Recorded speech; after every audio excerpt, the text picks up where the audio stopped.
Así puestos en pie, abrimos nuestras Biblias en Nehemías, capítulo 4. Y vamos a continuar en la serie que tenemos en Esdras y Nehemías, tomando unas lecciones de estos libros. Nehemías, capítulo 4. Y vamos a leer el versículo 1 para comenzar. Gloria a Jesús. Qué bueno es el Señor. Dice así la palabra de nuestro Dios, la leemos en pie en reverencia a Él y la leemos en el nombre del Padre, del Hijo y del Espíritu Santo. Cuando oyó Sanbalat que nosotros edificábamos el muro, se enojó y se enfureció en gran manera e hizo escarnio de los judíos. Oramos. Padre, gracias por la bendición de darnos de estar aquí esta mañana en tu casa, este primer día de la semana que te lo dedicamos a ti, Señor, hoy domingo. Hemos venido con la familia, te pedimos que seas tú ministrándonos con tu palabra, de igual manera a los niños con sus maestros, y a nosotros acá que tu palabra nos apaciente, que tu palabra nos dirija. Señor Jesús, tú eres el buen pastor y tú eres nuestro pastor, Señor, y te pedimos que nos apacientes con tu palabra, que tu Espíritu Santo nos hable y nos ministre a través de esta escritura, Señor, que sea de salvación para aquellos que no te conocen y de crecimiento y de fortaleza para el resto de nosotros, en el nombre de Jesús. Amén y amén. Pueden tomar su lugar. Y esta mañana vamos a ver la construcción de los muros, pero cómo el enemigo se opuso. En el capítulo 3 miramos la estrategia de Nehemías para construir los muros. Al mismo tiempo, todo alrededor se empezó a levantar, ya que las familias trabajaron en diferentes secciones, diferentes clases de personas estuvieron trabajando al mismo tiempo, todo alrededor del muro, y empezaron a hacer el trabajo, pero el enemigo no se queda con las manos cruzadas. Siempre el diablo, el enemigo de nuestras almas, va a querer que nosotros paremos la obra de Dios en nuestras vidas. Los muros representan la protección espiritual para nosotros y nosotros somos el templo de Dios, ¿verdad? Y así es que el enemigo va a querer siempre que nosotros paremos eso de ser discipulados, de aprender la palabra del Señor. No va a querer que asistamos a la iglesia, a los grupos de los hogares, y siempre de alguna manera va a querer desanimarnos para que nos alejemos de lo que el Señor hace en nuestras vidas. Pero vamos a ver de que se requiere constancia, firmeza y mucha valentía para poder lograr lo que Dios quiere que nosotros hagamos en nuestras vidas. En el capítulo 3 miramos cómo fue la estrategia para construir y la manera que se empezó a hacer. Pero en el capítulo 4 miramos al enemigo, y en el capítulo 6 también cómo se opone. Me llama la atención de que este Sanbalat dice que se enojó y se enfureció en gran manera. O sea que le molestó en gran manera. Ya lo habíamos visto en el capítulo 2 que se opuso, pero fue como leve. Pero ahora está súper enojado. Nos dimos cuenta que ya se habían burlado de ellos y aquí se vuelven a burlar. Dice que hizo escarnio. Esto de hacer escarnio es de burlarse, ¿verdad? Burlarse de una manera bastante fea, de manera que le duela a la persona. Ya se han burlado de usted así. Yo creo que de todos se han burlado alguna vez. De cada uno de nosotros se han burlado de una manera así bien duro, como para que le duela más a uno. Y de esta manera es que se estaban burlando. Y dice el versículo 2: y habló delante de sus hermanos y del ejército de Samaria. Y esto está más peligroso, porque tiene reunido al ejército de Samaria y está hablando todo esto, poniendo cizaña y en contra de los judíos y del trabajo que se hacía de levantar los muros de Jerusalén. Y dijo: ¿qué hacen estos débiles judíos? Así menospreciándolos. ¿Se les permitirá volver a ofrecer sus sacrificios? ¿Acabarán en un día? ¿Resucitarán de los montes del polvo las piedras que fueron quemadas? Y estaba junto a él Tobías amonita. Mire lo que dice. Estas preguntas yo creo que son válidas. La primera pregunta dice: ¿qué hacen estos débiles judíos? Y a la verdad que todos nosotros somos débiles a comparación del Señor y no dependemos de nuestra fuerza.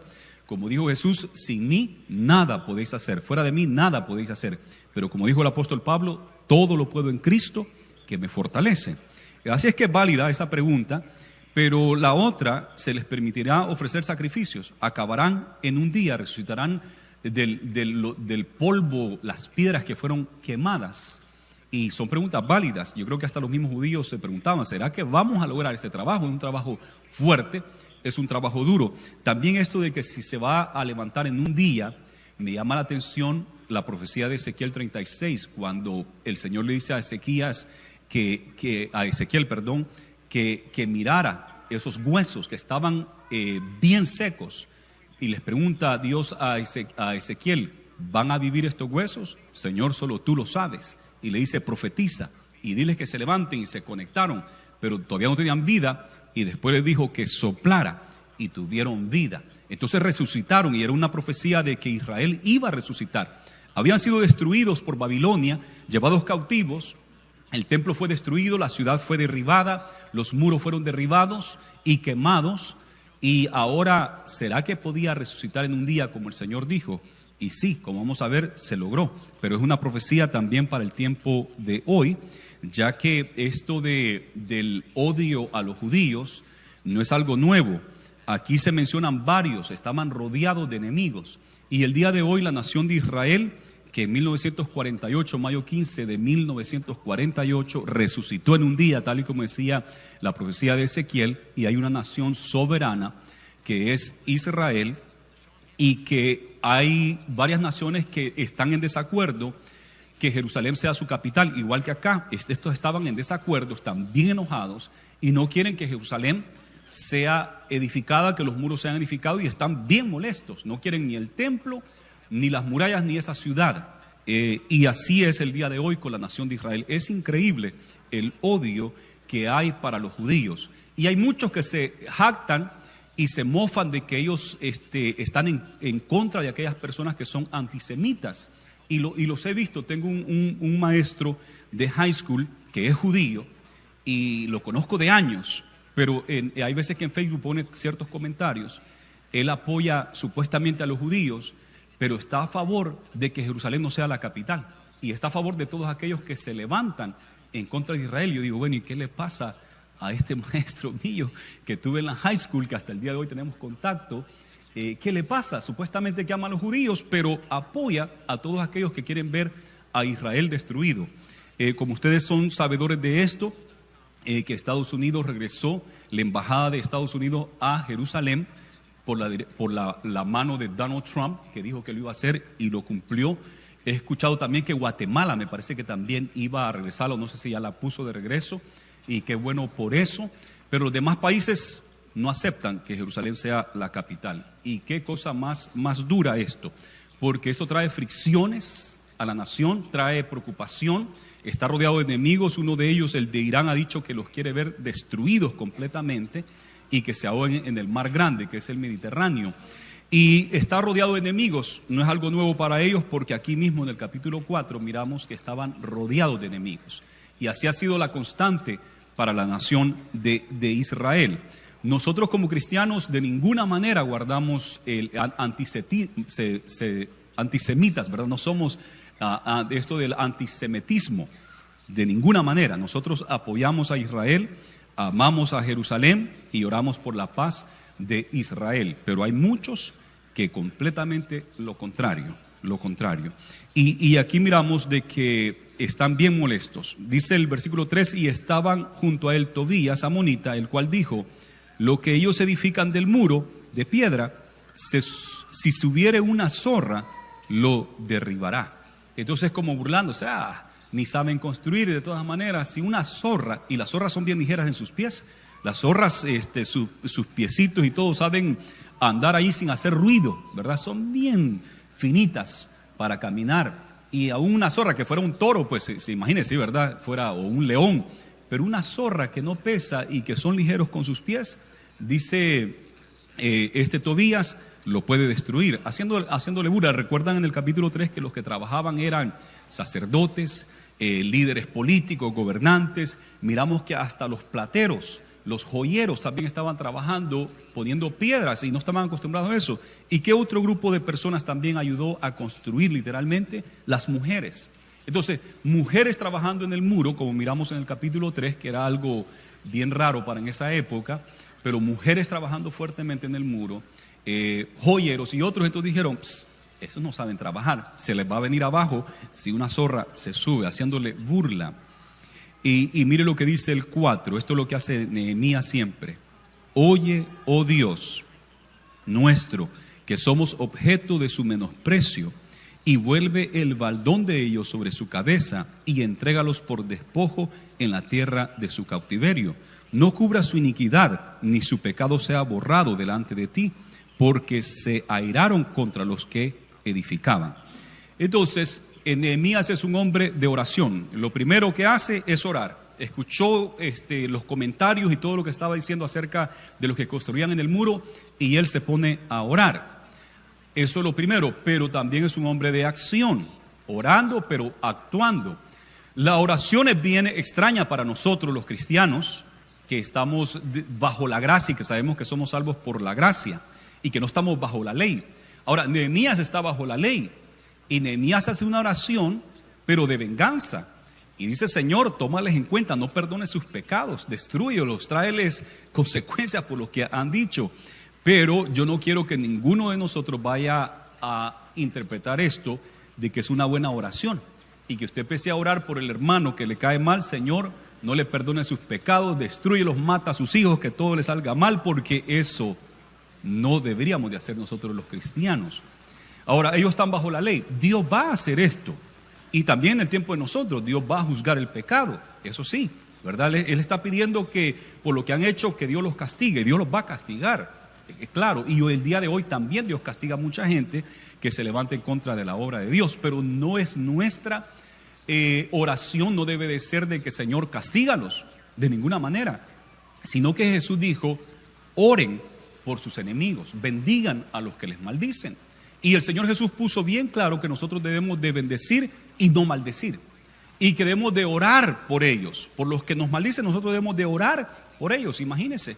Y dice el Señor de que no tenemos que buscar venganza, ya sea una venganza activa, que nosotros queramos ir a vengarnos, o una venganza en oración, ¿verdad? Somos de oración, así es que voy a orar para que el Señor tome venganza, de ninguna manera, sino que tenemos que bendecirlos. Es lo que la Biblia dice, lo que Jesús nos enseñó a nosotros, debemos de bendecirlos. ¿Y qué dice el Señor?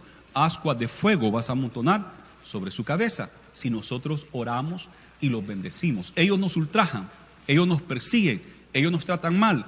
¿Y qué hacemos nosotros? Bendecirlos, orar para que el Señor toque sus corazones. Jesús nos dio el ejemplo. Cuando a Jesús la gente le gritó: crucifíquenlo, y no solamente lo maldijeron y le pegaron, sino que lo llevaron a la misma cruz. Estando él clavado en esa cruz, él dijo: Señor, perdona sus pecados, perdónalos, porque no saben lo que hacen. Ese es el corazón de Jesús, y ese ha sido el corazón de la iglesia de Cristo Jesús a través de estos 2000 años de existencia. Cuando la iglesia ha sido perseguida, ¿qué hace el mártir? ¿Qué hace la persona que está siendo ultrajada, echado en la cárcel y quizás a punto de matarlo? ¿Qué hace? Todavía ora por aquellos que lo ultrajan, por aquellos que le pegan, por aquellos que lo condenan a la muerte. Él pide por la salvación de ellos. Y eso siempre ha sido así.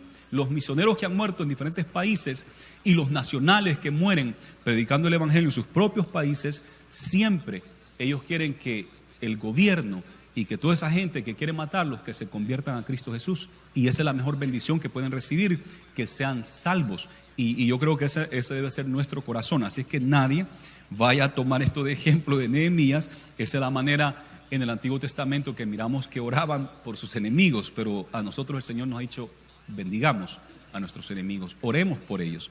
Y aún aquellos que nos persiguen fuertemente, y lo que tenemos que hacer es: Señor, bendícelos, abre sus ojos, que puedan ver, porque sabemos que nuestra lucha no es contra carne y sangre, sino que contra ¿quiénes? Potestades, que se mueven en las regiones celestes, contra el mismo diablo, y él es el que tiene cegados los ojos de estas personas, y por lo tanto debemos de orar para que el Señor los salve y los restaure. Y después de orar, ¿qué hace? Versículo 6: edificamos pues el muro, y toda la muralla fue terminada hasta la mitad de su altura, porque el pueblo tuvo ánimo para trabajar. Entonces, oraron, ¿pero qué? Pero trabajaron, edificaron los muros. Hay algunas personas que solamente quieren orar, pero no quieren actuar, ¿verdad? Vamos a orar, vamos a hacer un culto de oración, pero no actúan. Nehemías no, Nehemías sí hacía el culto de oración, pero actuaba inmediatamente. No se quedaba con las manos cruzadas, sino que inmediatamente a orar. Hay personas que se esconden tras la oración para no hacer nada y dicen, vamos a orar a ver si es la voluntad de Dios. Y ahí se quedan y nunca actúan. Hermano, fíjese que tenemos que hacer esto y aquello. ¿Nos puede ayudar? Déjeme orar a ver qué dice el Señor. Ajá, pero después de que haya orado, ¿qué va a decidir? ¿Va a ayudar o no? Es que déjeme orar. Dígame la verdad. Usted lo único que quiere decirme es que no. Y así buscamos a otra persona porque déjeme orar. Hay que actuar, ¿verdad? Hay que actuar. Nehemías oraba, pero actuaba. Y lo vamos a ver más aquí en el capítulo 4 y 6. Vamos a ver cómo él actuaba. Y siempre oraba, pero actuaba. Pero aconteció que oyendo Sanballat y Tobías y los árabes, los amonitas y los de Asdod, que los muros de Jerusalén eran reparados, porque ya los portillos comenzaban a ser cerrados, se encolerizaron mucho, ahora otra vez, bien enojados, y conspiraron todos a una para venir a atacar a Jerusalén y hacerle daño. No funcionó el escarnio, no funcionó la burla. ¿Y qué pasa después cuando el enemigo se burla de nosotros y eso no nos afecta? ¿Qué hace? Toma un nivel más alto y es la persecución severa. Lo vemos acá. A nosotros en Latinoamérica, siempre he dicho, lo más que nos ha pasado en la mayoría de las ciudades de Latinoamérica o pueblos y en Estados Unidos, lo más que nos ha pasado es que se burlan de nosotros, ¿verdad? ¿Y qué nos dicen de apodo? Los aleluya. Y a nosotros nos gusta que nos digan aleluya, ¿verdad? Porque nos dicen aleluya burlándose y nosotros la tomamos en serio, pues aleluya, amén. Nosotros somos aleluya, hasta hay canto, llegaron los aleluya, y nosotros mismos nos decimos aleluya porque ellos nos hacen burla diciéndonos aleluya y nosotros no nos afecta, sino que hasta nos gusta que nos digan aleluya. Y así se burlan de nosotros, pero eso no nos detiene. De los hermanos que se convierten en familias que no son cristianas, resulta que es bien fuerte para ellos. Y lo primero es la burla. Ya te hiciste un loco, un fanático, ya te hiciste un aleluya. Y bueno, y empiezan a menospreciarle y a burlarse. Y toda la familia le dan carrilla, como dicen en México, ¿verdad? Y le dan una buena carrilla y uno se la aguanta. Pero cuando ellos ven que usted persiste y que ya se bautiza en agua, muchas veces hay padres y madres que le han dicho a sus hijos, ya no eres mi hijo porque te bautizaste. Te me vas de la casa y no quiero saber nada de ti, ¿verdad? Y llegan a esos niveles ya bien fuertes, ya una persecución más severa. Digo la mayoría de Latinoamérica porque ustedes bien saben lo que pasó en Chiapas hace unos años atrás, que una persecución bien fuerte, violenta y sangrienta contra los cristianos evangélicos. Allí en Chiapas, México, y en Colombia también escuché que se dio una persecución fuerte contra los cristianos evangélicos. Son los únicos dos lugares en Latinoamérica que yo he escuchado. De ahí casi en todos los demás uno tiene libertad, más que le hacen burla y por ahí lo discriminan un poco, pero la violencia no la han usado. Pero en otros países se usa bastante. En los países musulmanes, el mismo papá y mamá son responsables de condenar a muerte a sus hijos que se hacen cristianos y se bautizan en agua para ser discípulos de Cristo Jesús. Es cosa seria. Entonces mire lo que hace otra vez acá Nehemías. Entonces oramos a nuestro Dios y por causa de ellos pusimos guarda contra ellos de día y de noche. Ora, eso es bien importante, pero también actúa. Puso guarda. Alguien puede decir, no hermano, ya oramos, dejemos que Dios tome el control y que Dios haga lo que va a hacer. Pero Nehemías oró y confió en el Señor y puso guardias confiando en el Señor. Se activó, tuvo un plan. Dice la Biblia en Jeremías 33:3, y esto es bien cierto y lo he experimentado muchas veces: clama a mí y yo te responderé y te enseñaré cosas grandes y ocultas que tú no conoces. Y me ha pasado muchas veces. Orando me ha venido la solución y estaba ahí oculto. Estaba fácil, pero para mis ojos estaban ocultos. Y así nos ha pasado. Yo creo que muchos de ustedes creo que son testigos de eso, que han orado al Señor y el Señor les ha dado la solución. Tan fácil que estaba, pero estaba oculto, ¿verdad? Por eso hay que orar al Señor. Clama a mí. Gloria a Jesús. Así es que él oró, pero también el Señor le dio un plan. ¿Y qué fue el plan? Este plan lleva varias cosas que van a hacer. Uno de ellos, puso guarda de día y de noche. Pero mire lo que pasa por dentro. Y Judá, la tribu de Judá, dijo esto: la fuerza de los acarreadores se han debilitado y el escombro es mucho, y no podemos edificar el muro. Y nuestros enemigos dijeron: no sepan ni vean hasta que entremos en medio de ellos y los matemos y hagamos cesar la obra. Entonces, por dentro, Judá, uno de las tribus, se siente cansado. El escombro es mucho. Qué duro es cuando es demasiado el escombro, ¿verdad? Y hay que hacer tanto, uno ni sabe dónde comenzar. Y Judá estaba viendo, todavía queda bastante y están debilitados. Cuando tuvo ánimo el pueblo, trabajaron y edificaron hasta la mitad porque había ánimo. Pero ahora está entrando el desánimo, y ese es un enemigo por dentro. Están los enemigos de fuera, ¿verdad? Los enemigos que nos rodean, pero tenemos un enemigo dentro de nosotros mismos. Dice la Biblia que tenemos un enemigo que es el mundo. Tenemos otro enemigo que es el diablo mismo, pero hay otro enemigo que es la carne de uno mismo, las concupiscencias, los deseos de la carne. Y este enemigo como que es un poco más duro de vencer, el enemigo interno. Y miramos que el desánimo es un enemigo también, y se desanimaron y ya no querían trabajar. Aparte de esto, para todavía abrumar más al pueblo, es que el enemigo está diciendo: vamos a llegar de sorpresa, cuando menos lo sientan vamos a caerle y lo vamos a matar, porque esta obra no va a parar al menos que les hagamos daño físico. Y dice el 12: pero sucedió que cuando venían los judíos que habitaban entre ellos, nos decían hasta 10 veces: de todos los lugares de donde volvieres, ellos caerán sobre vosotros. Entonces los que vivían entre ellos, que venían a la ciudad, le contaban a Nehemías y a los demás: están planeando caer de sorpresa. Entonces Nehemías, que ha orado, pero también está actuando, mire lo que va a hacer, el versículo 13: entonces por las partes bajas del lugar, detrás del muro, y en los sitios abiertos, puse al pueblo por familias, con sus espadas, con sus lanzas y con sus arcos.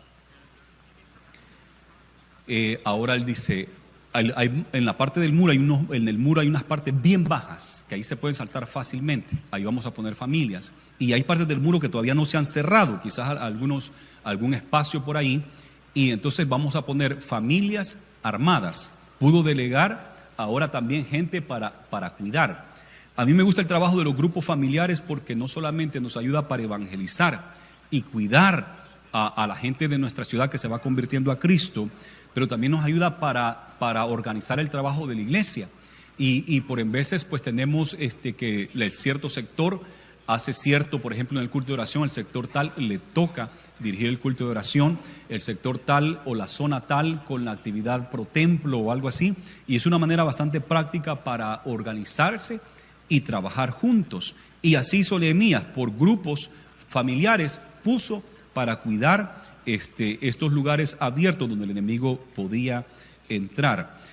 Oró, actuó, pero mire también lo que dice en el versículo 14: después miré y me levanté y dije a los nobles y a los oficiales y al resto del pueblo: no temáis delante de ellos, acordaos del Señor, grande y temible, y pelead por vuestros hermanos, por vuestros hijos y por vuestras hijas, por vuestras mujeres y por vuestras casas. Entonces oró, trabajó, organizó y después habló. Yo creo que un buen líder debe también no solamente orar, no solamente poner manos a la obra, delegando, supervisando, pero también tiene que saber cómo motivar al pueblo y hablar delante del pueblo. Y es necesario que el papá, la mamá, cuando están pasando situaciones difíciles, que pueda decir algo, ¿verdad? Porque esto ayuda mucho. El enemigo está atacando, pero cuando de repente el papá dice: mire, esto es lo que está pasando, vamos a orar, pero así, dice el Señor, así, el Señor ha hecho anteriormente, y trae ánimo, eso trae ánimo. Yo recuerdo una ocasión, yo no era cristiano, andaba bien mal, pero se sentía un ambiente bien feo en la casa. Mi mamá estaba en un proceso de divorcio, mi hermano Arturo andaba mal, yo casi no tenía contacto con ellos, yo me la pasaba en la Universidad de Los Ángeles y de mis fiestas de vago, pero llegaba a dormir por ahí, y un día de esto mi mamá nos agarra los tres estábamos ahí, y mi mamá dice: se está sintiendo un ambiente bien feo y en medio diabólico, así como de miedo. Yo casi ya no estoy creyendo en las cosas de Dios, porque yo ando en mi mundo y estoy alejado de Dios, pero mi mamá toma la autoridad ahí ese día y dice, vamos a orar y vamos a reprender eso. Mi mamá no andaba muy bien, que se diga, espiritualmente, porque andaba en un proceso de divorcio y tantas cosas que habían pasado en esa etapa de nuestra vida, y de ella y de Arthur, que en ese tiempo pasaron varias cosas. Pero ahí en ese momento ella nos agarró a los tres y nos dijo, los tres varones que somos nosotros, y dijo, así está pasando, pero vamos a orar y vamos a reprender, dijo, ¿verdad? Y bueno, yo le hice caso ahí todo, pues nos agarramos de la mano y mi mamá oró. Y ese día mi hermano Marvin Emerson, que era el menos espiritual de los tres, ese día él miró una visión y no paraba de llorar. Y lloraba y no podía hablar, y yo viendo lo que le pasa a Marvin. Y era de que de repente miró, dice al Señor, que era pero altísimo, nomás le puso ver los pies y las faldas, pero después ya no pudo ver hasta arriba, que era súper poderoso y súper grande. Y mi hermano lloraba y lloraba y lloraba, y como les digo, era el más duro en cuanto a lo espiritual. Y nos quedamos impactados, y hasta yo se me salieron las lágrimas, y se cambió el ambiente inmediatamente. De momento el papá, la mamá tiene que tomar cartas en el asunto, ¿verdad? Y tiene que hablar, no solamente actuar, pero las palabras tienen poder, ¿sabe? Cuando uno las dice con la gracia del Señor, lo dice de corazón y con fe, esas palabras son poderosas y cambian, gloria a Jesús. Y así es que aquí Nehemías se pone en pie, ya organizó, puso líderes, pero también va a hablarles. ¿Y qué les dice? Recuerden al Señor, recuerden a Dios, que es poderoso y temible. Recuerden al Señor y peleen por sus hijos, por sus hijas, por sus mujeres y por sus casas. Así les dijo. ¿Sabe que es bien famoso esto de recordar? Cuando van a la guerra, varias naciones han tenido lemas, y me acuerdo que aquí en la historia de Estados Unidos, me recuerdo algo que recordaran el Álamo, algo así decían, remember the Álamo, para pelear, y con esa frase ganaron, recuerda tal. Dicen que en la Segunda Guerra Mundial los soldados se decían, recuerdan Pearl Harbor, cuando los japoneses bombardearon Hawái. Pearl Harbor, una estación militar de Estados Unidos, primera vez en la historia del país que tocaban tierra. La segunda vez fue con las Torres Gemelas en New York. Solo 2 veces han atacado directamente a la nación, y esa vez fue duro para muchos. Entonces, cuando estaban en la Segunda Guerra Mundial, los capitanes, los generales decían, recuerden Pearl Harbor, y eso les daba como, tenemos que pelear porque nos atacaron. Y siempre ha estado eso, recuerden tal. Hubo otro general muy famoso, europeo, que es lo que les decía, recuerden tal victoria, una que estuvo duro pero la ganaron, y con eso los animaba, recuerden la guerra de tal lugar que la ganamos, así. Y eso como que se da ánimo, recordar eso. Por eso el salmista dice, ¿qué estoy haciendo? Cuando él se está quejando, dice, ¿pero qué estoy haciendo? Voy a recordar lo que el Señor ha hecho.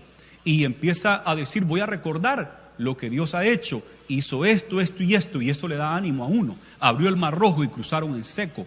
Por eso es que dice el salmista en el 103, bendice alma mía a Jehová y bendiga todo mi ser su santo nombre. Bendice alma mía a Jehová y no olvides ninguno de sus beneficios. Él es quien perdona todas tus iniquidades, el que sana todas tus dolencias, el que rescata del hoyo tu vida, el que te corona de favores y misericordias, y el que sacia de bien tu boca, de modo que te rejuvenezcas como el águila. Gloria a Jesús. Y yo creo que esto de recordar es una buena estrategia. Recuerden el Señor, recuerden lo que el Señor ha hecho, y por eso vamos a pelear ahora, y por eso es que hoy vamos a tener victoria. Y Nehemías pudo motivarles con esta frase, recuerden al Señor, grande y temible, y peleen. Y dice el 15, y cuando oyeron nuestros enemigos que lo habíamos entendido y que Dios había desbaratado el consejo de ellos, nos volvimos todos al muro, cada uno a su tarea. Entonces se detuvieron un poco para organizarse, orar, y Nehemías hablarles, y continuaron otra vez en el muro a trabajar de una vez. Desde aquel día, dice el versículo 16, la mitad de mis siervos trabajaba en la obra. Estos siervos son los que han venido con él de Susa, y han venido con él, son siervos que el rey le ha puesto a él, y a sus siervos de él, los puso, dice, a la mitad de ellos, los puso a trabajar en la obra, y la otra mitad tenían lanzas, escudos, arcos y corazas, y detrás de ellos estaban los jefes de toda la casa de Judá. Los que edificaban en el muro, los que acarreaban y los que cargaban, con una mano trabajaban en la obra, y en la otra tenían la espada. Porque los que edificaban, cada uno tenía su espada ceñida en sus lomos, y así edificaban, y el que tocaba trompeta estaba junto a mí.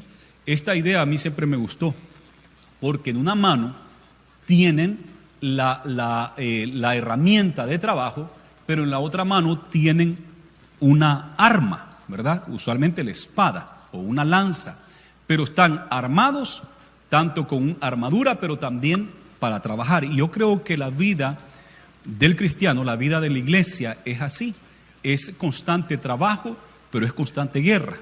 Y entonces debemos de trabajar. Hay varias parábolas donde habla de trabajar y habla de algunos que escondieron su talento y no quisieron trabajar ni multiplicarlos.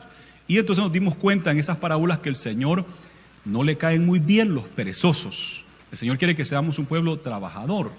Pero también en varias partes de la Biblia se compara nuestra vida cristiana como estar en guerra.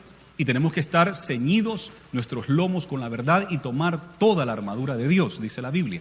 Entonces debemos de estar armados, pero también tenemos que estar trabajando. Así es que esa idea es creo bastante impactante, esta ilustración.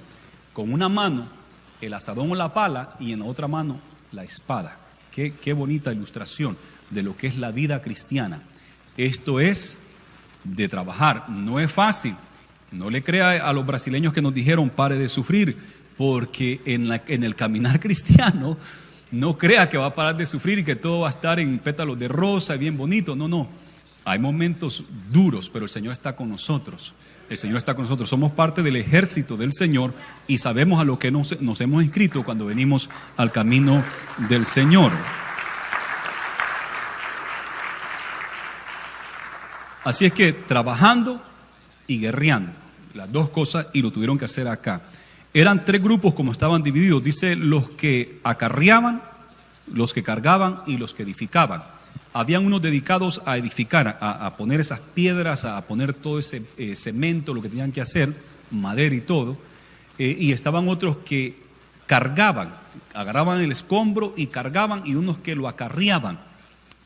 Tres clases de trabajo: los acarreadores, los cargadores y los edificadores.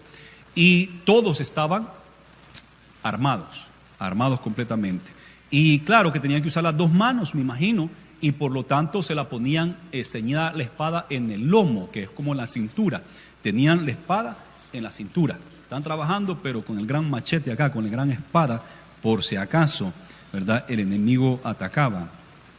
El 19, dije a los nobles y a los oficiales y al resto del pueblo, la obra es grande y extensa, y nosotros estamos apartados en el muro, lejos unos de otros.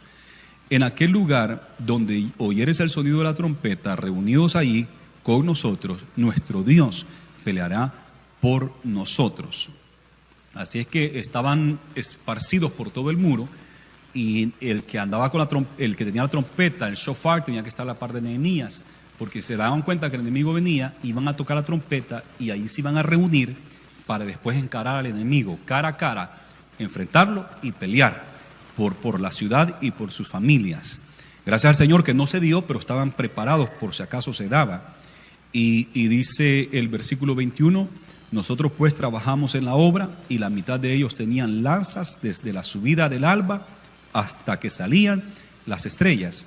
También dije entonces al pueblo, cada uno con su criado permanezca dentro de Jerusalén, y de noche sirvan de centinela y de día a la obra. Estuvo pesado esto. En la noche tomaban turnos para velar, ¿verdad? No sé cuántas horas, y dormían y después a velar otra vez, y en el día trabajar fuerte. Qué duro no dormir bien y trabajar desde que salía el sol hasta que aparecían las estrellas. Todo el día trabajando. Esto era bastante cansado. Si en este tiempo no se hablaba mucho de estrés, pero yo me imagino que esto era bastante estresante. Y aparte de estar escuchando que el enemigo de repente les va a caer, ¿verdad? Entonces esto era bastante fuerte. Gracias a Dios que nomás fueron 52 días lo que esto duró. 52 días, fue corto. Y la razón que dura 52 días porque están trabajando desde que amanece hasta la puesta del sol. Y están bien organizados y lo están haciendo bastante bien. Y mire lo que dice el 23. Ni yo ni mis hermanos, ni mis jóvenes, ni la gente de guardia que me seguía, nos quitamos nuestro vestido. Y ahí, antes de que usted diga cochino, ¿cómo que no se cambiaron por 52 días? Antes de que usted diga eso, mire lo que dice. Cada uno se desnudaba solamente para bañarse. Bueno, ok. Se bañaron entonces en estos 52 días. Se bañaban cada día, y solamente era cuando se desnudaban para bañarse. Y después se volvían a vestir, y quiere decir que dormían vestidos, con la ropa de trabajo, listos para levantarse a trabajar o listos para guerrear. Cualquiera que se diera en la medianoche, si iba a haber guerra, estaban listos. Y en la mañana listos para ir a trabajar. Pero mire que se bañaban, qué bueno, para aquellos que no les gusta bañarse. El capítulo 5 está aquí en medio del ataque del enemigo, y en el capítulo 5 miramos una situación dentro del pueblo del Señor que está afectando. Financieramente ellos están dedicados a la obra, no han podido trabajar mucho, y algunos de ellos tienen que hacer préstamos para comer, para comprar maíz, para comprar grano, trigo y todo eso, y otros tienen que hacer préstamos para pagar los impuestos que les ponía el imperio de Medo-Persa, que era bastante alto, y habían hecho préstamos. ¿A quién le prestaban? Entre ellos mismos. ¿Y quiénes estaban sacando ventaja de esto? Los que tienen más dinero, porque el que tiene dinero puede prestar. Pero te voy a prestar, pero el interés va a ser tanto. Este es el interés que te va a prestar, y cuando uno tiene necesidad, bueno, está bien que me ponga a 12% el interés, 15%, ¿verdad? Qué fuerte. Y siendo del mismo pueblo, entonces te vamos a poner un interés bastante alto, y además de eso, como el préstamo va a ser sobre tu tierra, me vas a afirmar acá de que si no lo pagas, yo me quedo con la tierra y tu heredad. Y cuando uno quiere el dinero, ¿qué dice? Está bien, y firma ahí que ya la casa le pertenece a otro, y aparte de que la casa está asegurada con el préstamo, el interés es bien alto.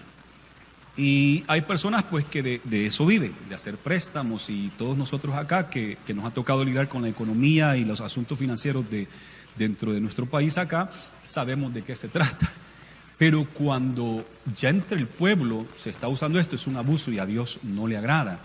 Y mire lo que dice en el versículo 4, y voy a hacer una pausa para meter esto aquí un poquito nada más, y tengo que ir al capítulo 6, que es el que me corresponde. Pero no quise dejar pasar el 5, porque yo creo que aquí aprendemos algo bien importante. Voy a ir al 4, de Nehemías 5:4. Había quienes decían: hemos tomado prestado dinero para el tributo del rey sobre nuestras tierras y viñas.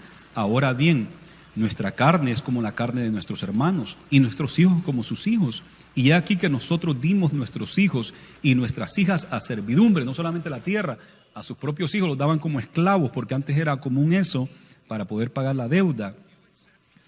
Y dice, y aquí nosotros dimos nuestros hijos y nuestras hijas a servidumbre, y algunas de nuestras hijas lo están ya, y no tenemos posibilidad de rescatarlas, porque nuestra tierra y nuestras viñas son de otros.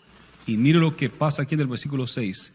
Y me enojé en gran manera. Ya se había enojado Tobías y Sanbalat porque la obra se hacía. Nehemías estaba tranquilo. Cuando Nehemías se enojó, fue cuando vio la injusticia dentro del mismo pueblo de Dios. Eso fue lo que a él se enojó. ¿Cómo puede ser que entre nosotros mismos estemos abusándonos a nosotros mismos? Y eso le dio a él un enojo, y me enojé en gran manera cuando oí su clamor y estas palabras. Entonces lo medité, no actué en su enojo. Nehemías es un hombre muy sabio y aprendemos mucho de él, porque hay veces que uno se enoja y rápido va y abre la boca, ¿verdad? Enojado, pero se enojó, pero lo medité. Entonces lo medité, empezó a pensar qué es lo justo acá, qué es lo razonable, qué es lo bíblico, qué es lo que Dios demanda. Lo meditó.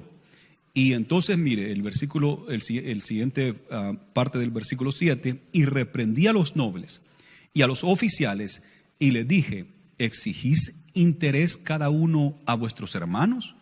Y convoqué contra ellos una gran asamblea. Entonces él se enojó.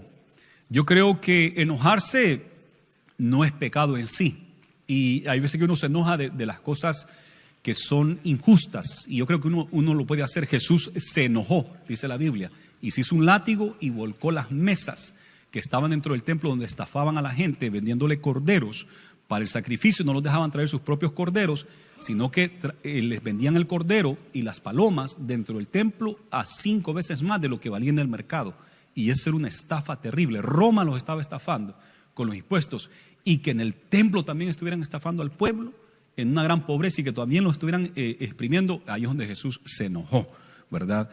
Y acá también miramos en otras partes que uno se puede enojar, y yo creo que uno está en todo el derecho y el deber de enojarse, ¿verdad? Pero hay que saber actuar. No somos Jesús para ir a reventar las puertas y las mesas de la iglesia y todo eso, tranquilo. Hable con las personas adecuadas, ¿verdad? Y también cada uno de nosotros no podemos actuar así. Aquí Nehemías se enojó, pero analizó, y sí, les habló firme. Y yo creo que hay lugar para eso dentro de la iglesia. Hay lugar para reprender, hay lugar para amonestar, dice la Biblia. Amonestar es como una reprensión, como un regaño, y hay lugar para eso. Y muchas veces queremos ser bien cristianos, que todo paz y amor, como que si fuéramos hippies, ¿verdad? Peace and love, todo tranquilito. No hay que dañar a nadie, los sentimientos de nadie, y la llevamos suavecita. No, pero hay veces que el pecado hay que tratarlo directamente y hay que actuar, porque de otra manera se pervierte la iglesia. Y hay iglesias que se han pervertido porque todo suavecito, todo livianito. Y la palabra del Señor es dulce y es sabrosa y es buena, pero también la palabra del Señor tiene partes amargas y duras y que duelen, ¿verdad? Como el medicamento hay veces que arde y duele, pero es necesario. Entonces, de igual manera hay que dar todo el consejo de la palabra, no solamente lo bonito y livianito, no, hay que dar también lo que duele, porque eso nos sana y nos ayuda a ir por el buen camino. Yo creo que hay lugar para eso y debe de haber en la iglesia. Entonces los confronta y los exhorta, y les dice esto, el versículo 8: nosotros, hablando de la gente judía que vivía en el exilio, que vivía en el imperio de Medo-Persa, en Babilonia, en estos lugares, y dice él: nosotros, según nuestras posibilidades, rescatamos a nuestros hermanos judíos que habían sido vendidos a las naciones, y vosotros vendéis aún a vuestros hermanos y serán vendidos a nosotros. Y callaron, pues no tuvieron que responder. Dice: nosotros nos esforzamos, los ricos judíos que habían en las naciones, nos esforzamos para comprar a judíos que estaban esclavizados, y quién sabe si habían alguno de ellos ahí que había sido rescatado por gente como Nehemías, y ahora había prosperado y estaba oprimiendo a sus hermanos como a él lo habían oprimido antes. Entonces se quedaron callados porque ellos sabían que era cierto. Muchos judíos del exilio usaron su propio dinero para rescatar a otros judíos hermanos, para que regresaran a Jerusalén y edificaran. Así es que se quedaron calladitos, no hubo argumento ahí, bajaron las manos porque tenía razón Nehemías. Y les dice en el versículo 9: y dije, no es bueno lo que hacéis, no andaréis en el temor de nuestro Dios para no ser oprobio de las naciones enemigas nuestras. También yo y mis hermanos y mis criados les hemos prestado dinero y grano. Quitémosles ahora este gravamen. Entonces dice: también yo les he prestado. Pero Nehemías no sabía que había una epidemia de prestar y que los que estaban prestando estaban sacando provecho. Él no lo sabía, hasta que se dio cuenta, se enojó. ¿Cómo? Yo también he prestado, pero no le he estado pidiendo intereses y que me firmen acá, me voy a quedar con tu carro, me voy a quedar con tu casa si no me lo pagas, ¿verdad? Entonces les dice: vamos a quitarles este gravamen. Os ruego que les devolváis hoy sus tierras, sus viñas, sus olivares y sus casas, y la centésima parte del dinero, del grano, del vino y del aceite que demandáis de ellos como interés. Y dijeron: lo devolveremos y nada les demandaremos, haremos así como tú dices. Entonces dice Nehemías: vamos a regresarles las tierras, y ese interés que le están cobrando también, nomás que paguen lo que deben, pero ¿cómo lo van a pagar si están bien metidos en deuda? Y meterlos más, ¿cuándo lo van a pagar? Nunca, hasta que nos quedemos con sus propiedades. Entonces dijo él: no, regresémosles todo. Y dijeron: sí, lo vamos a hacer. Pero yo creo que aquí debemos de tomar ejemplo de Nehemías. Sí lo vamos a hacer, pero mire lo que dice él, lo que dijo ahí mismo en el 12, a la mitad. Entonces convoqué a los sacerdotes y les hice jurar que harían conforme a esto. Entonces le dice: ok, ¿lo van a pagar? Sí, ok. Entonces vengan los sacerdotes, porque aquí vamos a hacer un pacto, lo vamos a poner por escrito y lo vamos a afirmar que ustedes van a regresar toditito. Entonces no fue por palabra, por en vez de entre los cristianos hacemos negocios y de palabra, y yo estoy de acuerdo con eso. Y estoy bien con eso. A mí me gusta tener la confianza, especialmente si son cristianos, me gusta tener la confianza. Pero, ¿qué ha pasado con la experiencia? Varios se han ido sin pagar. Yo he tenido que pedir prestado hay veces y busco la manera de pagarlo porque yo sé que no está bien que se estar debiendo. Y gracias al Señor he pagado eso que he tenido que prestar de vez en cuando. Pero también yo he tenido que prestar. Y yo no sé que si tengo como unos 2,000 y algo que he prestado que ya no ha regresado y yo ya sé que no van a regresar, ¿verdad? Un hermano 1,000, a otro 500, otro 300. Y yo dije, el Señor me ha bendecido, yo sé que el hermano está en necesidad. Y bueno, y sabiendo de que peligraba, pero dije, bueno, eso ahí quedó ya. Si puede, páguenmelo. Todavía lo estoy esperando. Pero si no, yo ya sé. Y no guardo enojo, pero qué feo es cuando se da una mala reputación entre nosotros. Y hay hermanos que pues yo le he dado que así que quede y no me voy a llenar de odio el corazón o de molestia. Dios sabe, a mí Dios me va a bendecir por otra parte y me ha bendecido, ¿verdad? Entonces, pero hay hermanos que pues, y tienen razón, es justo. ¿Cómo va a prestar dinero y no se lo van a regresar? Y es justo. Y entonces se da un mal testimonio, causamos daño a la obra cuando eso se hace. Y muchas veces entre los mismos cristianos es vergonzoso, pero hay veces que algunos dicen, yo prefiero no hacer negocio con los hermanos de la iglesia. Mejor hago negocio con uno que no es cristiano porque a ese lo puedo vigilar y hacer que me pague, pero al cristiano, ¿verdad? Oh, sí, mi hermanito, te voy a pagar y nunca le paga. Entonces dicen, yo prefiero no hacer negocio con los cristianos. ¿Han oído eso? Qué feo. Porque como cristianos debíamos de ser honestos y transparentes y pagar, no tomar ventaja de mi hermano, porque como él es cristiano, pues él me va a entender y no. Más bien debemos de dar buen testimonio porque estamos dañando la obra del Señor, el testimonio del Señor, el testimonio de la iglesia, nuestro testimonio lo estamos dañando y tenemos que ser transparentes, tenemos que ser transparentes y tener buen testimonio. Así es que hay veces que entre nosotros es bueno firmar, ok, me va a prestar, pues fírmeme acá, ¿verdad? Porque por ahí se puede quedar, ¿verdad? Y se van de la iglesia y no pagan. Entonces, fírmelo. Está bien, porque aquí miramos que Nehemías dijo, traigan los sacerdotes y vamos a hacer aquí un pacto de juramento de que esto se va a hacer así. O sea, no se quedó nomás así confiadito. Y además, dice el 13, sacudí mi vestido y dije, así sacuda a Dios de su casa y de su trabajo a todo hombre que no cumpliere esto, y así sea sacudido y vacío. Y respondió toda la congregación, amén. Y alabaron a Jehová, y el pueblo hizo conforme a esto. ¿Qué problema? Sabe que nosotros cuando vendimos el templo de la Monterrey, hubo una parte que no le iban a financiar a los compradores. Son cristianos, es una iglesia, nosotros queríamos que siguiera una iglesia ahí. Y nosotros como iglesia tuvimos que financiar una parte. Y entonces les digo, miren, pongamos el interés porque aquí a nosotros nos están cobrando interés también. Pongámoslo algo bajo. Y bueno, y hablando y recordando esto aquí de este capítulo 5, al final decimos, no les pongamos interés, que no más paguen lo que le hemos financiado directamente de la iglesia, que lo paguen directo sin intereses, ¿verdad? Aunque nosotros tenemos que pagar intereses en el préstamo de la construcción, pero todos acordaron, vamos a que ellos paguen sin interés porque son cristianos.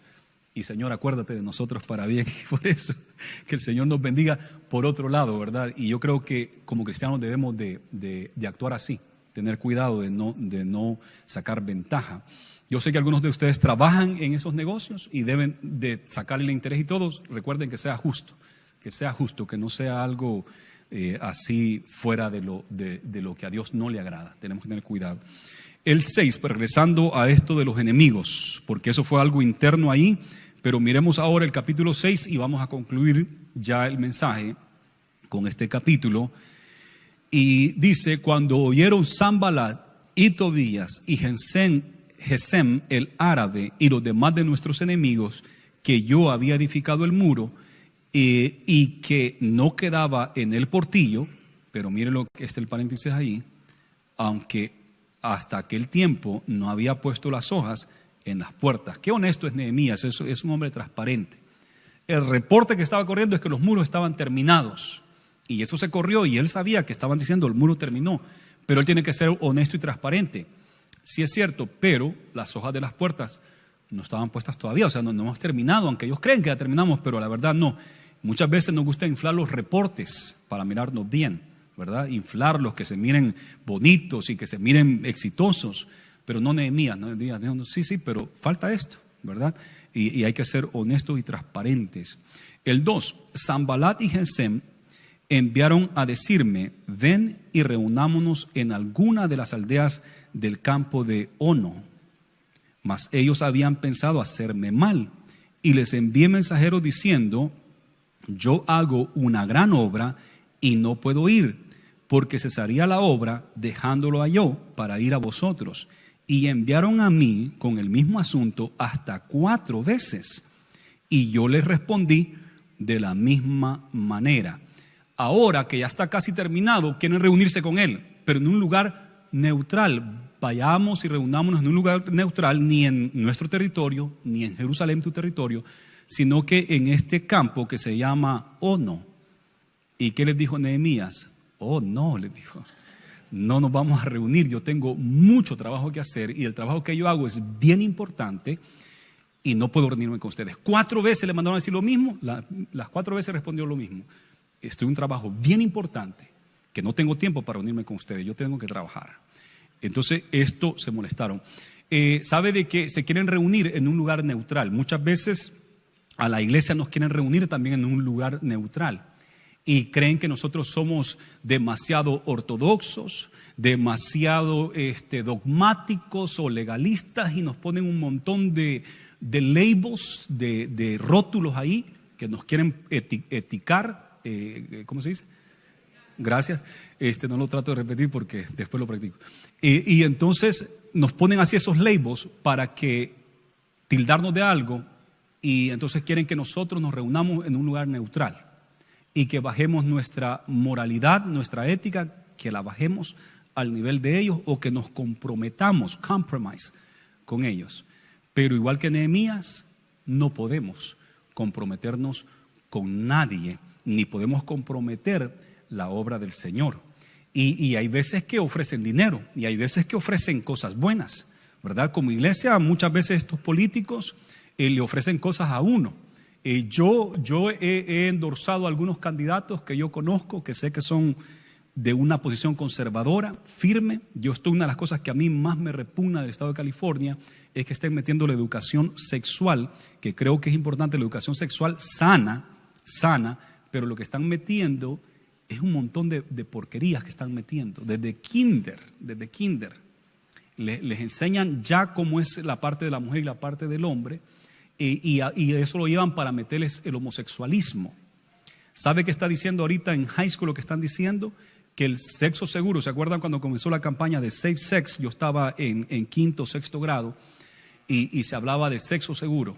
¿Y qué había que usar? El condón, ¿verdad? Y lo ponían a practicar, y a todos les daba vergüenza a las niñas, pero ahora les dan cosas para que ellas aprendan a poner el condón, y eso ya está viejo. Pero ahora le están diciendo que el sexo oral, el sexo anal, que es seguro, porque no va a quedar embarazada si lo hace así, y eso lo están metiendo en las escuelas. Y usted puede hacer un research, y le pido que haga una investigación de lo que están enseñando en sus escuelas, lo que el Departamento de Educación de California tiene. Estoy preocupado porque el que eligió como gobernador ahora California, Gavin Newsom, es uno que de que estaba en la alcaldía de San Francisco promovió toda esa porquería del homosexualismo, la agenda homosexual. Como he dicho siempre, cada quien haga lo que quiera sexualmente allá en su recámara. No tiene que venirnos a decir con quién se acuesta. Usted acuéstese y haga lo que quiera hacer, pero no lo ande proclamando y enseñando y diciendo a los niños que eso está bueno. Eso a mí me cae mal. Me cayó mal cuando el presidente Barack Obama le llama a un basquetbolista afroamericano, felicitándolo porque dijo en público con quién se acostaba. ¿Y qué nos importa a nosotros saber que este negro afroamericano, basquetbolista profesional, que es homosexual? Porque hay que celebrarlo, porque hay que aplaudirle. Hay que hacerlo porque hay que promover la agenda homosexual para que nuestros niños vayan creyendo que eso es bueno y que es correcto. Y eso es lo que a mí me repugna de nuestros líderes políticos. Me repugna, porque cómo van a tomar la mente y el corazón de nuestros niños así y usar todo ese tiempo que tienen en las escuelas para convertirlos a favor de la agenda homosexual. Y me preocupa que hay varios adolescentes en nuestra iglesia que el homosexualismo ya no lo ven mal y me oyen a mí predicar y dicen, el pastor es muy anticuado. Y me oyen, y están acá, pero como han sido criados en las escuelas públicas del estado de California, ya están con los maestros y ya están de esa mentalidad y de esa idea. Y me preocupa, porque lo veo, hay veces dentro de la iglesia, veo a algunos jóvenes que ya están allá, ya están de ese lado y no entienden la posición nuestra bíblica porque tanta endoctrinamiento que les dan en la escuela. Eso a mí siempre me ha molestado, pero tratan de ganarme. Ellos saben mi posición, varios de los conservadores saben mi posición, me buscan, y los liberales también, y saben de que estoy en la radio, saben que hay una iglesia un poquito grande y que tengo influencia en la ciudad de Bakersfield y con la región del Pacífico, y me han buscado algunos líderes políticos, ¿verdad?, para que les ayude en su campaña. Y algunos, como he dicho, yo he ayudado porque soy de la misma convicción, porque yo no voy a bajar mi posición. Pero imagínense que ofrezcan dinero y ofrezcan esto y aquello, estos beneficios, a cambio de que les permitamos gobernar metiendo la agenda homosexual, el aborto y todo eso. Y lo tratan de hacer. Nos van a dar licencias de manejar a todos los ilegales, les van a dar la residencia, cosa que nunca la dan, les van a dar pan y queso, hasta teléfonos ahora celulares, pero me dan el voto y a cambio meter la agenda homosexual a todo el estado de California. Es una tristeza. Y que cristianos estén a favor de todos esos beneficios, como digo yo, del plato de lentejas y vender su primogenitura, estar a favor de todo lo económico, pero no pensar en lo moral y en lo ético que está pasando en nuestro estado. Eso es algo grave. Estos querían comprometerse, que el Señor nos ayude, lo digo ahora, y yo quiero mantenerme, porque las cosas cambian, las cosas van cambiando, y yo quiero mantenerme firme. Y como digo, hay veces que ofrecen cosas, y he visto pastores que estaban bien sólidos y después han cambiado y ya están por allá. ¿Por qué? Por el dinero, por diferentes cosas que se ofrecen, y tenemos que tener cuidado nosotros con eso. Ustedes también, no solamente como pastores, sino que individualmente tienen que saber cómo ustedes están, a qué gente ustedes están dándole su voto, solamente porque le ofrecen cosas buenas y a cambio el alma de sus hijos. Que el Señor nos ayude. Continúa entonces acá en el versículo 4, en el 5 más bien. Entonces Sanbalat envió a mí su criado para decir lo mismo por quinta vez, con una carta abierta en su mano, le iba a leer en público, la cual estaba escrito: se ha oído entre las naciones, y Gazmulo dice, que tú y los judíos pensáis rebelaros, y que por eso edificáis tú el muro, con la mira, según estas palabras, de ser tú su rey, y que has puesto profetas que proclaman acerca de ti en Jerusalén, diciendo: hay rey en Judá. Y ahora serán oídas del rey tales palabras. Ven por tanto y consultemos juntos. Entonces le dicen: se ha oído de que tú te quieres hacer el rey y que estás edificando los muros de Jerusalén porque te vas a rebelar contra Medo-Persa, contra el rey.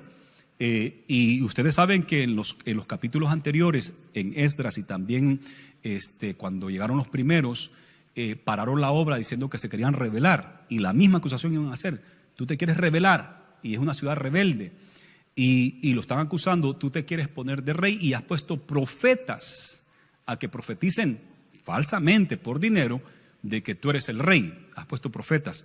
Pero bien dice un proverbio que el ladrón juzga por su condición, porque ellos son los que han pagado profetas falsos para que digan falsas profecías, y están acusando a Nehemías de lo contrario, de que era él. Y mire lo que hace Nehemías: entonces envié yo a decirles: no hay tal cosa como dices, sino que de tu corazón tú lo inventas. Porque todos ellos nos amedrentaban diciendo: se debilitarán las manos de ellos en la obra y no será terminada. Así que bien fácil: no voy a ir. Tienes que venir, porque si no vienes le vamos a decir al rey. Todavía tienes la oportunidad de venir y decirnos si esto es verdad o no. Si no, esto va a llegar al emperador. Y le dice Nehemías: no, eso te lo inventaste de tu propio corazón. Una manera bien suavecita de decirle: mentiroso, vos mismo te estás inventando eso, ¿verdad? Se lo dijo de otra manera: de tu propio corazón te lo inventas y no voy a ir. Entonces continúa acá en el versículo 9, porque todos ellos nos amedrentaban diciendo, se debilitarán las manos de ellos en la obra y no será terminada. Ahora pues, oh Dios, fortalece tú mis manos. Otra vez orando. Vine luego a la casa de Semeías, hijo de Delaía, hijo de Maetabel. Este es una persona importante porque nos da 3 generaciones acá de él, porque él estaba encerrado, el cual me dijo, reunámonos en la casa de Dios dentro del templo y cerremos las puertas del templo porque vienen para matarte. Sí, esta noche vendrán a matarte. Entonces dije, un hombre como yo ha de huir, y quien que fuera como yo entraría al templo para salvarse la vida, no entraré. Entonces, fíjese todo lo que está pasando. Lo están amenazando, se están burlando, le están mandando cartas, quieren reunirse, y al final alguien dentro de él mismo, su propio pueblo, viene y le dice, vente rápido que hoy vienen a matarte, apresúrate, apresúrate, porque te van a matar, metámonos al templo. Y le dice él, no, un hombre como yo ha de huir, no, que venga, yo no me voy a, porque eran mentiras, y él sabía, y tuvo un discernimiento tremendo, Nehemías, del Espíritu Santo, que le dio discernimiento, y entendió que no. ¿Qué quería este hombre? Que se metiera al templo. Y ¿saben qué? Entre el lugar santo y el lugar santísimo solamente pueden entrar ¿quiénes? Los sacerdotes. Él no podía entrar ahí porque él no era de la tribu de Leví, y él no era un sacerdote. Así es que por eso le dice, no entraré, porque eso es un pecado.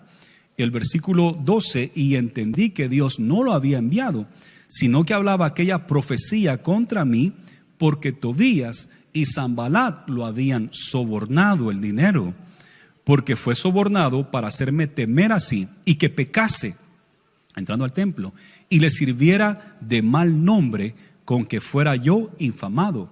Acuérdate, Dios mío, de Tobías y Sanbalat conforme a estas cosas que hicieron. También acuérdate de Noadías, profetiza, y de los otros profetas que procuraban infundirme miedo. Entonces todo esto está pasando dentro de la congregación, se está levantando falsos profetas diciendo que la obra pare porque van a matar a Nehemías, y tratando de usar los dones espirituales en contra de la obra del Señor.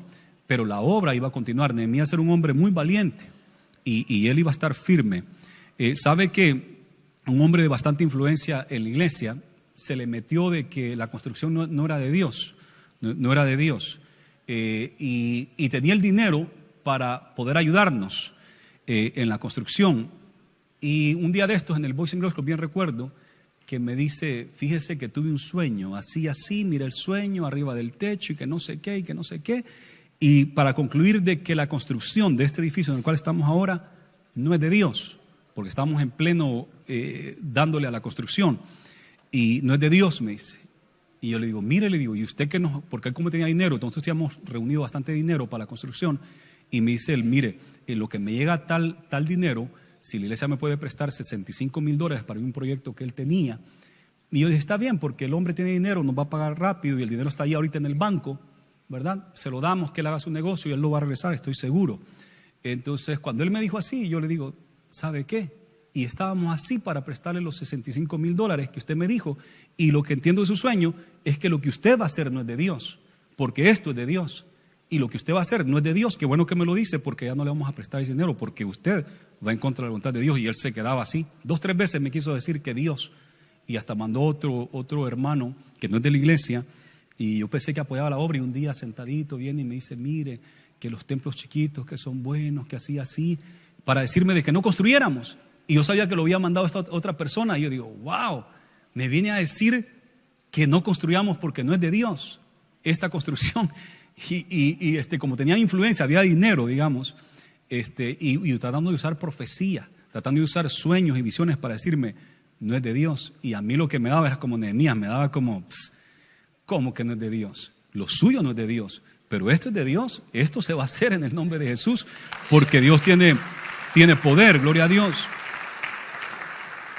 Y gloria a Dios que el Señor lo ha hecho, ¿verdad? En ustedes, en mí, en todos nosotros se ha logrado esto. Es algo grande, y todavía faltan 2 etapas. La primera etapa era clave, la hemos logrado.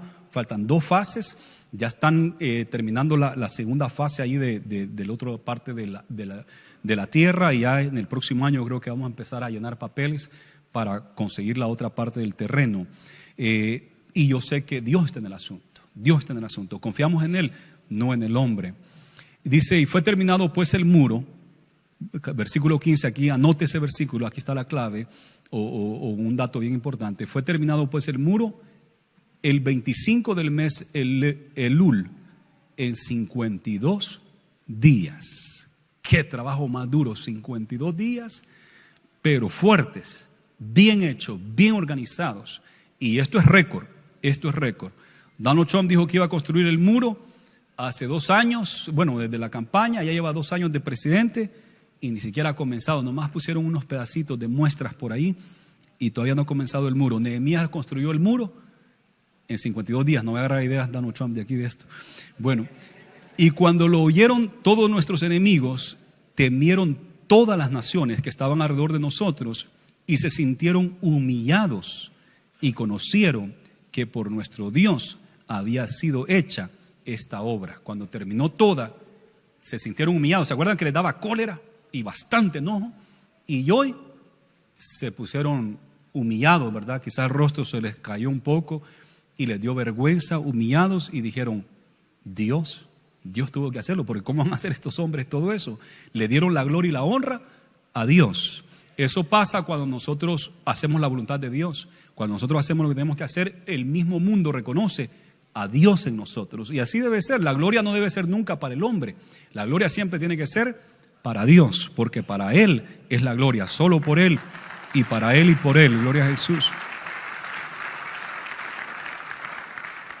Asimismo, en aquellos días iban muchas cartas de los principales de Judá a Tobías, y las de Tobías venían a ellos, porque muchos de Judá se habían conjurado con él, porque era yerno de Secanías, hijo de Ara, y Johanán su hijo había tomado por mujer a la hija de Mesulam, hijo de Berequías. También contaban delante de mí las buenas obras de él, y a él le referían mis palabras. Y enviaba a Tobías cartas para atemorizarme. Entonces se construyó todo, pero esta contienda de Tobías con Nehemías continuó. Y era pariente cercano, porque se casó con la hija de no sé quién y el hijo de él con la hija de otro dentro de Jerusalén, con el liderazgo de sacerdocio de Israel. Y entonces le decían, no hombre, si Tobías es un buen caballero, es bien amable, vieras qué bueno es Tobías. Y él, ajá. Y le trataban de decir cosas buenas de Tobías, y Tobías todavía mandaba a atemorizarle. En el capítulo 13 de Nehemías, resulta que Nehemías tuvo que regresar con el rey para dar orden y todo, contar lo que había pasado, y se reportó cómo había quedado con el rey. Y cuando regresa, encuentra a Tobías viviendo dentro del templo. Le habían hecho una recámara que se usaba para poner los diezmos y granos y todo, la habían limpiado para poner a Tobías ahí. Y cuando Tobías vino, dice que le dolió mucho eso, de que hayan puesto al enemigo de la obra del Señor dentro del templo. Y a causa de eso, dejaron de darle los diezmos y ofrendas a los levitas, a tal grado que los levitas abandonaron el templo y se fueron a trabajar porque no podían sobrevivir del ministerio. Entonces cuando viene Nehemías, se enojó tanto que sacó todos los muebles de la casa de Tobías, de la recámara que le habían hecho ahí, lo sacó todo. Y le dijo, me regresan acá como estaba antes, los diezmos y todo, y regañó a los líderes que cómo era posible que metieran a ese hombre ahí, en el templo. Y regresó todo, y los levitas regresaron al ministerio porque se había abandonado en la obra del templo. O sea, de que la lucha sigue, oh cristiano. Esto hasta que Cristo venga vamos a encontrar dificultades, situaciones, y cada vez tenemos que ir limpiando, y limpiándonos de pecado y de maldad, y limpiando la obra, porque esto es así, ¿verdad? Y uno tiene que mantenerse. Yo pensaba, cuando la iglesia esté grande ya no van a haber problemas, porque ahorita que es chiquita hay tantos problemas. Cuando ya esté grande ya no van a haber problemas. Y llegó a grande la iglesia y todavía hay problemas. Y desde ahí yo decidí, no, si problemas van a haber hasta que Cristo venga. Se construyó, se va a construir y van a haber problemas hasta que Cristo venga. Así es que ya estoy decidido que problemas siempre van a haber. Lo que hay que hacer es irlo pasando uno por uno, con gracia, con sabiduría y haciendo lo que es justo y correcto, y Dios lo va a respaldar y nos va a bendecir siempre que hagamos lo que es correcto y justo. Gloria a Jesús. Démosle un fuerte aplauso al Señor. Gracias, Señor. Inclinemos nuestro rostro. Señor, gracias por tu palabra. Que tu palabra quede en la mente y corazón de cada uno de nosotros. Quiero pedir a la iglesia que continúe con su rostro inclinado, orando y orando por aquellos que no conocen al Señor todavía. Yo quiero hacer una invitación para aquellos que aún no han entregado su vida a Cristo Jesús. Aún no le ha dicho: Señor, yo quiero ser salvo. Yo quiero que mi nombre esté escrito en el libro de la vida. ¿Hay alguien acá que quiera aceptar a Jesús como su Dios y su Salvador, o reconciliarse? Antes caminó con el Señor y usted sabe que se ha apartado ahora y quisiera reconciliarse? Hoy es el día de salvación. ¿Hay alguien? ¿Cómo lo puede hacer?